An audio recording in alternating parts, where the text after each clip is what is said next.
ভালো তোমায় সবাই বাসে গো, কিন্তু তোমার মার মতো করে নয়। এই পৃথিবীতে ভালো সবাই বাসবে, কিন্তু তোমার মার মতো করে নয়। আর এই পৃথিবীতে বাবা যার মা চলে যায়, তার পৃথিবীটা একেবারে অন্ধকার হয়ে যায়। কারণ সবার ভালোবাসায় বাবা কিছু না কিছু স্বার্থ থাকে, কিন্তু আমার মায়ের ভালোবাসায় কোনো স্বার্থ থাকে না।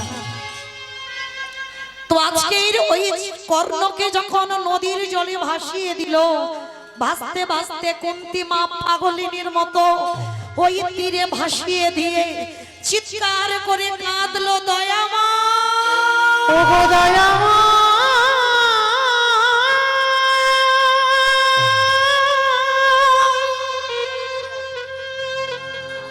ও গো কৃপা,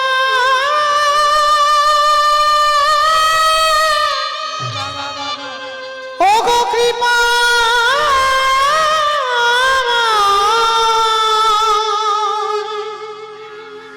এ তোমার কেমন লীলা, তোমার কেমন খেলা, বলো দয়া মা। কিন্তু মাগো মনে রাখবেন, রাখে হরি মারে কে, আর মারে হরি রাখে কে। ভগবান যদি মনে করে কাউকে নেবে বাবা, হাসতে হাসতে নিতে পারে। আর ভগবান যদি মনে করে কাউকে রাখবে, ওই সত্য পুষ্পটিত ছেলেটাকে যখন মা কুন্তী গঙ্গার জলে ভাসিয়ে দিল, ভাসতে ভাসতে ভাসতে ভাসতে রাতের অন্ধকারে প্রভাত হবার আগে পৌঁছে গেল একটা ঘাটে। আর ওই ঘাটে বাবা অধিরথ নামে এক ধ্রুব, এই অধিরথ আর রাধা তারা স্বামী স্ত্রী দুজন। কিন্তু বাবা এদের কোনো সন্তান সন্ততি ছিল না।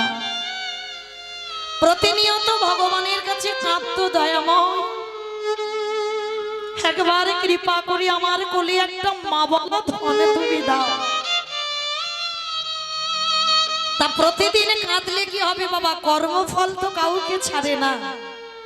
নিশ্চয়ই তোমার পূর্ব জন্মে কোনো কুকর্ম ছিল, যার জন্য তুমি এ জন্মে মা ডাকটা শুনতে পাচ্ছ না।